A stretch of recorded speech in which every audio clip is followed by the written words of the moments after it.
नमो नमः मित्राणि कथं सन्ति सर्वे अहमस्मि देवाशीषः।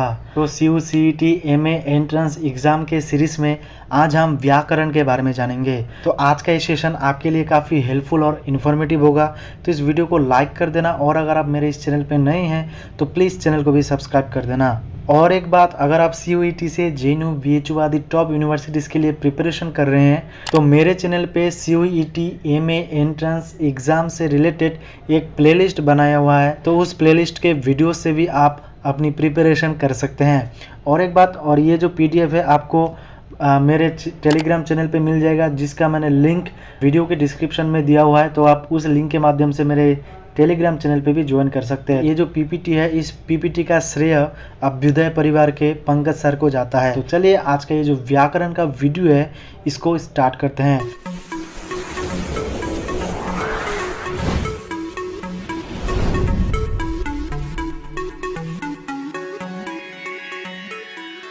तो सबसे पहला है व्याकरण। व्याकरण क्या है? तो उसमें कहा गया है कि व्याक्रियन्ते व्युत्पाद्यन्ते शब्दाः अनेनेति व्याकरणम, अर्थात जिस शास्त्र के द्वारा प्रकृति प्रत्यय का विवेचन और शब्दों की उत्पत्ति कैसे होती है इस विषय में जाना जाए वह व्याकरण कहलाता है। उसके बाद महाभाष्य में इसका लक्षण दिया गया है, लक्ष्य लक्षणे व्याकरणम। लक्ष्य और लक्षण को व्याकरण कहते हैं। लक्ष्यम शब्दाः लक्षणम सूत्रम, अर्थात शब्द और सूत्र को मिश्रित करके महाभाष्य में व्याकरण कहा गया है। तो अब प्रश्न उठता है, वेदांग में कहा गया है कि व्याकरणम मुखम स्मृतम, अर्थात व्याकरण को वेदांग का मुख कहा गया है। तो हम व्याकरण क्यों पढ़े? ठीक है, तो एक है रक्षार्थम वेदानाम अध्ययनम व्याकरणम, अर्थात वेदों की रक्षा के लिए व्याकरण पढ़ना चाहिए। तो इसमें से अब प्रश्न उठता है कि भाई हमें वेद से कोई मतलब नहीं है, फिर भी हम व्याकरण क्यों पढ़े? हमारा थोड़ी ना काम है कि हम वेद की रक्षा करते चले।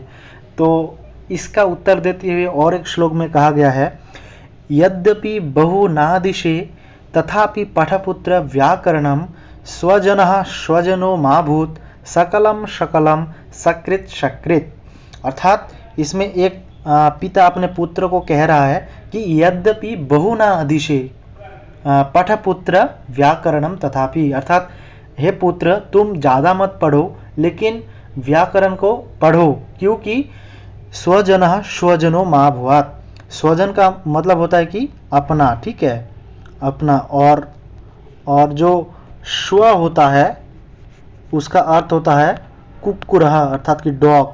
कि अगर हम व्याकरण नहीं जानेंगे तो स्वजनः के जगह पर अगर स्वजन कर देंगे तो रिश्तेदारों की जगह कुत्ता हो जाएगा।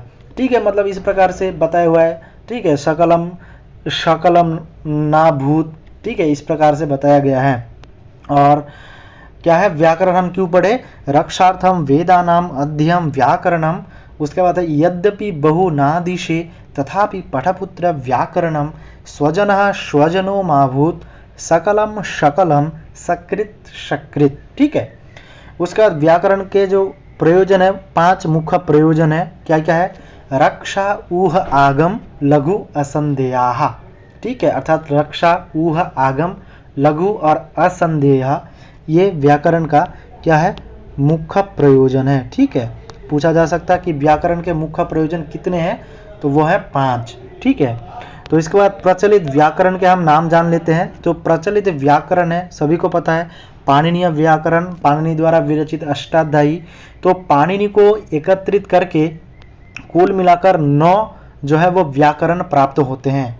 तो 9 में से पहला है ऐन्द्र व्याकरण, चांद्र व्याकरण, काशकृत्स्न व्याकरण, कौमार व्याकरण, ठीक है, शाकटायन व्याकरण, सारस्वत व्याकरण, आपिशल व्याकरण, शाकल व्याकरण और सबसे अंतिम में है पाणिनीय व्याकरण। ठीक है, तो अब याद रखना जानकारी के लिए, जो पाणिनि को एकत्रित करके कुल मिलाकर 9 वैयाकरण संप्रदाय प्राप्त हुए, जिसमें से पाणिनि जो है सबसे प्रसिद्ध है। और तीन मुनि प्राप्त होते हैं जिनको महामुनि के नाम से जानते हैं।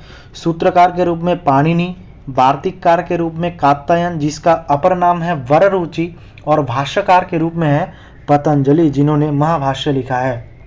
तो इसमें है सूत्रकार। पाणिनि ने किनकी रचना की है? सूत्रों की रचना की है। ठीक है, तो सूत्र की परिभाषा क्या है? तो सूत्र की परिभाषा देते हुए कहा गया है कि अल्पाक्षरम असंदिग्धम शारवद विश्वतो मुखम अस्तो भमन वद्यम च सूत्रम सूत्र विदो विदुः। वेरी वेरी इंपॉर्टेंट है। जो जेएनयू का प्रीवियस क्वेश्चन पेपर था, ये प्रश्न लगभग रहता ही है। ठीक है, व्याकरण से कि इनमें से दे देगा कि इनमें से चुनो कि ये किन का लक्षण है। ठीक है, या फिर सूत्र का लक्षण में ये नहीं है, इस प्रकार से। तो क्या है? अल्पाक्षरम अर्थात कम अक्षरों वाला, असंदिग्धम संदेह रहित, सारवत ऐसा नहीं कि बहुत ज्यादा, सार रूप में। ठीक है, विश्वतो मुखम अर्थात जहां जहां सूत्र प्रवृत्त हो वहां वहां सूत्र प्रवृत्ति, और अस्तो भमन वद्यम च अर्थात दोष रहित और अनिंदनीय होना सूत्र की परिभाषा है। ठीक है, क्या है? अल्पाक्षरम असंदिग्धम सारवद विश्वतो मुखम अस्तो भवन वद्यम च सूत्रम सूत्र विदो विदुः। वेरी वेरी इंपॉर्टेंट, इसको याद कर लेना। इसके बाद है वार्तिक। तो वार्तिक का लक्षण क्या है? उक्त अनुक्त दुरुक्ता नाम चिंता यत्र प्रवर्तते ग्रंथम तम वार्तिकम प्राहु वार्तिकज्ञा मनीषिणः। अर्थात उक्त अर्थात जो कहा गया है, ठीक है, और अनुक्त जो नहीं कहा गया है। ठीक है, क्या है? वार्तिक में सूत्र में कहे गए, छूट गए या अन्यथा कहे गए विषयों का चिंतन होता है। ठीक है, यह है वार्तिक का लक्षण। और उसके बाद भाष्य का भी लक्षण दिया गया है, वो है सूत्रार्थो वर्णन्ते यत्र पदम सूत्रानुसारिभिः स्वपदानि च वर्णन्ते भाष्यम भाष्यविदो विदुः। अर्थात सूत्र के अर्थों की व्याख्या सूत्र के अनुसार अपने शब्दों में करना भाष्य कहलाता है। अर्थात जो सूत्र पाणिनि ने रचे हैं उनका भाष्य, उनका व्याख्या करना जो है वो भाष्य कहलाता है। ठीक है, तो संख्या में व्याकरण, तो जो सूत्र ग्रंथ है जिसको हम अष्टाध्यायी के नाम से जानते हैं पाणिनि व्याकरण के, उसमें लगभग 4000 सूत्र हैं, 8 अध्याय है, इसीलिए अष्टाध्यायी, और 32 पाद है। अर्थात 8 अध्यायों में 4-4 करके पाद, तो टोटल आपका हो जाएगा 32 पाद। ठीक है, उसके बाद है वार्तिक जो कात्यायन द्वारा विरचित है, उसमें लगभग 5000 श्लोक हैं। और जो भाष्य ग्रंथ है वो महाभाष्य पतंजलि द्वारा विरचित है, वो आहनिकों में विभक्त है, उसमें 84 आहनिक है। तो कुल मिलाकर जो व्याकरण है संस्कृत, उसमें 20,000 के लगभग धातुएं हैं। सिद्धांत कौमुदी के अनुसार सिद्धांत कौमुदी में 4000 सूत्रों की व्याख्या है, और लघु सिद्धांत कौमुदी में आपका 1275 सूत्रों की व्याख्या है। और इनमें से जो सिद्धांत कौमुदी है वो भट्टोजी दीक्षित द्वारा विरचित है, और जो लघु सिद्धांत कौमुदी है वो वरदराज द्वारा विरचित है। ठीक है, तो अब इसके बाद ये भी वेरी वेरी इंपॉर्टेंट, जो हम सूत्र पढ़े। ठीक है, सूत्र के कितने प्रकार होते हैं, वेरी वेरी इंपॉर्टेंट, ये श्लोक भी आप याद कर लेना, इसमें से भी प्रश्न बनते हैं। वो है संज्ञा च परिभाषा च विधिर्नियमेव च अतिदेशो अधिकारश्च षड्विधम सूत्र लक्षणम। तो ये इसमें से प्रश्न बन सकता है कि कतिविधम सूत्र लक्षणम, तो षड्विधम, पंचविधम, चतुर्विधम, सप्तविधम, षड्विधम, तो इस प्रकार से रहेगा। तो आपको षड्विधम, या फिर इसमें से दे देगा कि संज्ञा परिभाषा विधि और एक अंदर घुसा देगा अलग से, और अतिदेश अधिकार रहेंगे, तो इनमें से कौन सा नहीं है, इस प्रकार से प्रश्न आ सकता है। तो इसलिए इस जो श्लोक है इसको आप याद कर लेना। संज्ञा च परिभाषा च विधिर्नियमेव च अतिदेशो अधिकारश्च षड्विधम सूत्र लक्षणम। अर्थात संज्ञा सूत्र, परिभाषा सूत्र, विधि सूत्र, नियम सूत्र, अतिदेश सूत्र और अधिकार सूत्र। तो इन सूत्र के इन 6 वेदों को हम थोड़ा थोड़ा करके जानते हैं कि क्या है। तो पहले है संज्ञा। ठीक है, संज्ञा अर्थात किसी का नाम, नामकरणम। तो कि हम किसी का नाम क्यों, जैसे मेरा नाम देवाशीष है, तो मेरा नाम क्यों रखा गया?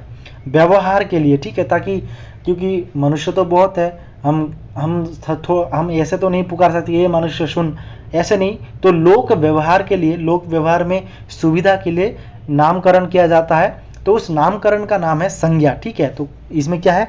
संज्ञाकरणम व्यवहारार्थम लोके, अर्थात इस संसार में व्यवहार के लिए संज्ञाकरण किया जाता है। ठीक है, तो वही, तो लगभग 280 संज्ञा सूत्र हैं, जैसे गुण संज्ञा, वृद्धि संज्ञा, ठीक है, वृद्धिरादेज, गुण संज्ञा का अधेन गुणा, इति संज्ञा, अदर्शनम, अदर्शनम, अदर्शन, टी, घु इत्यादि जो है वो संज्ञा है। तो नीचे इसमें कुछ संज्ञा विधायक सूत्र दिए गए हैं, अगर आप देख सकते हैं। तो पहला है टी संज्ञा, अचो अंत्यादि टी, लोप अदर्शनम लोपः, गुण अदेंगुणा, ठीक है। उपधा है अलो अंत्याद उपधा, प्रत्याहार आदिरंतेन सहिता। तो इस प्रकार आप देख लेना, ये पीडीएफ आपको टेलीग्राम पे मिल जाएगा, मेरे वीडियो के डिस्क्रिप्शन में लिंक दिया है, आप वहाँ क्लिक करके मेरे चैनल पे ज्वाइन कर सकते हैं। इसके बाद है परिभाषा सूत्र। तो परिभाषा का लक्षण है अनियमे नियम कारिणी परिभाषा, ठीक है। अनियमे नियम कारिणी परिभाषा अर्थात नियमों की स्थिरता व नियम न होने पर नियम व्यवस्था जिन सूत्र द्वारा किया जाता है उन्हें परिभाषा सूत्र कहते हैं, ठीक है। सामान्यतः विधि सूत्र की प्रवृत्ति में जब संदेह हो तब परिभाषा सूत्र उपस्थित होता है। तो इसका हम उदाहरण देख लेते हैं। जैसे इको यणाची सूत्र है, उसमें षष्ठी विभक्ति का जो अर्थ है, हम ये अर्थ लेते हैं कि षष्ठी स्थानीय होगा, अर्थात षष्ठी मतलब उसका अर्थ होता है स्थान पर, ठीक है। तो षष्ठी स्थानीय होगा, ये एक परिभाषा सूत्र है। उसके बाद तस्मिन् नीति निर्दिष्टे पूर्वस्य, इसमें एक दिया हुआ है, ठीक। जैसे पंचमी विभक्ति है, पंचमी विभक्ति के मतलब होता है कि के बाद, ठीक है। षष्ठी का अर्थ होता है के स्थान पर जहां आदेश होता है, और सप्तमी के पूर्व। तो ये जो विधान करते हैं ना, ये विधान परिभाषा सूत्र से होता है। पहला है षष्ठी स्थानीय होगा, दूसरा है आपका तस्मिन् नीति निर्दिष्टे पूर्वस्य, ठीक है, और आपका तस्मात् आदि उत्तरस्य अर्थात पंचमी, ठीक है, अर्थात के आपका के बाद। तो इस प्रकार से आपका हो गया परिभाषा सूत्र, ठीक है। इसके बाद है विधि सूत्र। ये न विधीयते स विधि, अर्थात जिन सूत्र के द्वारा आदेश होता है, लोप होता है, आगम होता है, उन इस प्रकार का कोई विधान हो रहा है तो उसको विधि सूत्र कहते हैं। अदर्शनम जैसे लोप अदर्शनम लोपः, ठीक है। आगम होता है तो आगम जो है वो 3 प्रकार के होते हैं। आगम किस प्रकार होते हैं? मित्रवत भवन्ति, और जो आदेश है वो शत्रुवत होता है, शत्रुवत आदेशः भवन्ति, क्योंकि हम कहते हैं कि ई के स्थान पर यण आदेश होता है, अर्थात ई के स्थान पर क्या होगा? य। तो य जो आया, य के आने से ई का लोप हो गया, तो इसीलिए जो आदेश है वो शत्रुवत होता है, और जो आगम है मित्रवत होता है, इसमें लोप नहीं होता, वो मिल जाता है। और ये जो आगम है वो 3 प्रकार का होता है, टितागम, कीतागम और मितागम। जो टितागम होता है ना वो पहले में होता है, आद्य, अर्थात आद्यंतो टकितो, अर्थात आदि में जो है वो टित आगम होता है, ठीक है, और जो कीत है वो अंत में होता है, और मितागम वो होता है अच समुदाय के अंतिम मत से परे। तो ठीक है, ये जानकारी के लिए मैं कह दिया। जो आगम है वो 3 प्रकार के होते हैं, टीतागम, कीतागम और मित आगम। तो विधि सूत्र जिनसे विधि किया जाता है, लोप, ठीक है, आगम या फिर आदेश का विधान जिस सूत्र से किया जाता है वो आपका विधि सूत्र कहलाता है। संज्ञा, परिभाषा, विधि, इसके बाद आता है नियम।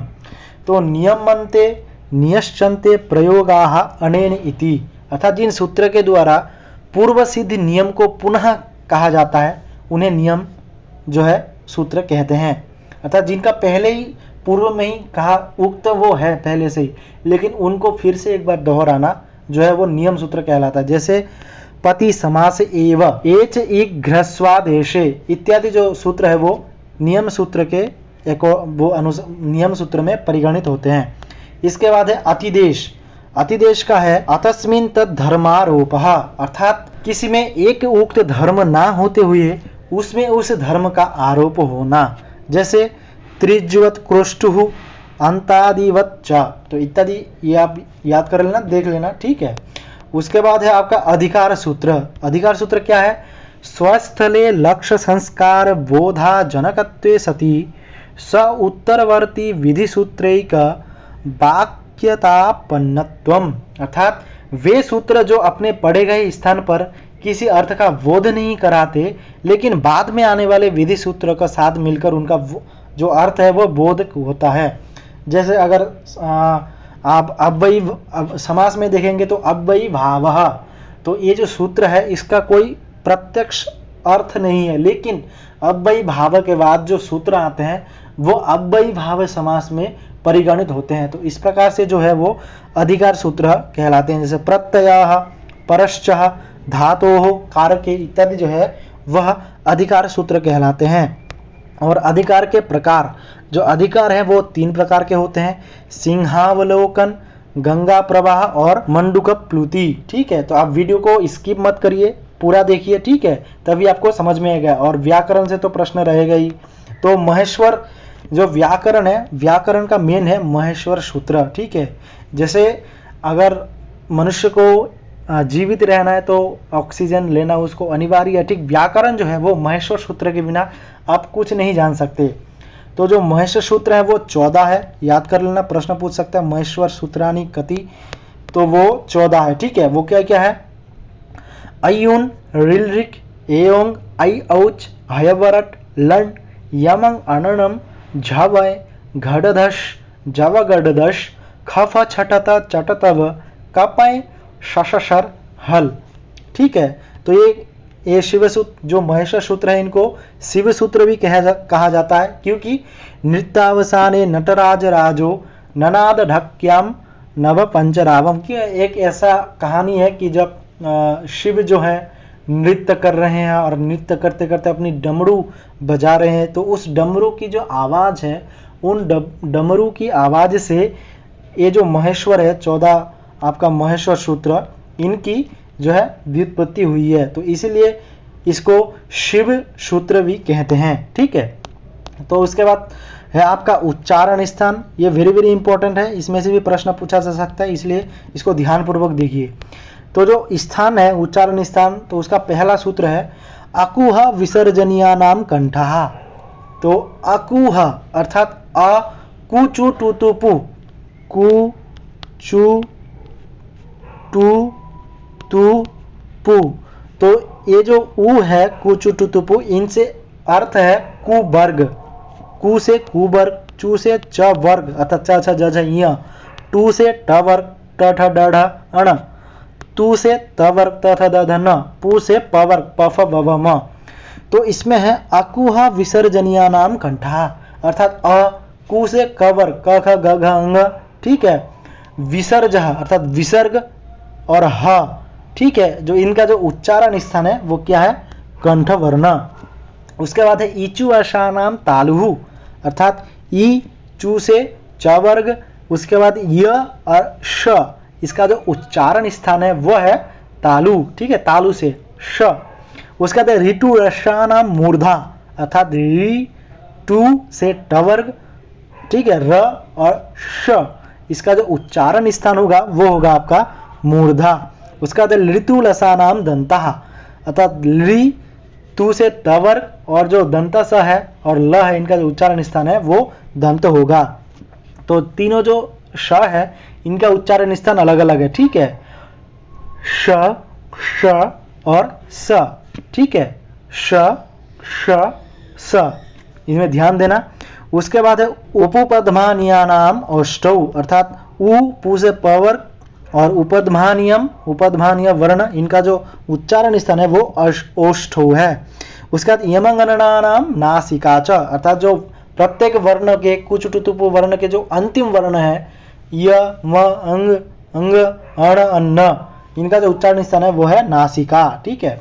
उसके बाद एदैतौ कंठ तालु, अर्थात ए और वही का कंठ तालु, अदौतौ कंठोष्ठम, ओ और औ का कंठोष्ठम, वकारस्य दंतोष्ठम, ये वेरी वेरी इंपॉर्टेंट पूछ देता है, वकारस्य दंतोष्ठम, ठीक है, अर्थात दंतोष्ठम जो वह है उसका उच्चारण है जीवामूलीयस्य जीवामूलम, नासिका अनुस्वारस्य, ठीक है।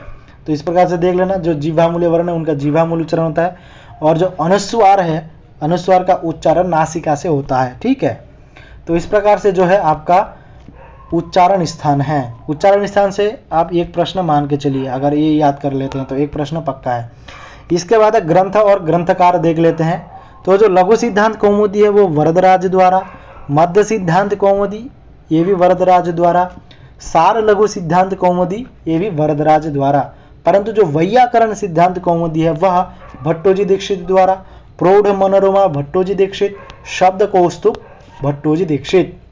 इसके बाद है वैयाकरण भूषणकारिका भट्टोजी दीक्षित। बाल मनोरमा टीका यह है वासुदेव दीक्षित। तत्वबोधिनी ज्ञानेन्द्र सरस्वती।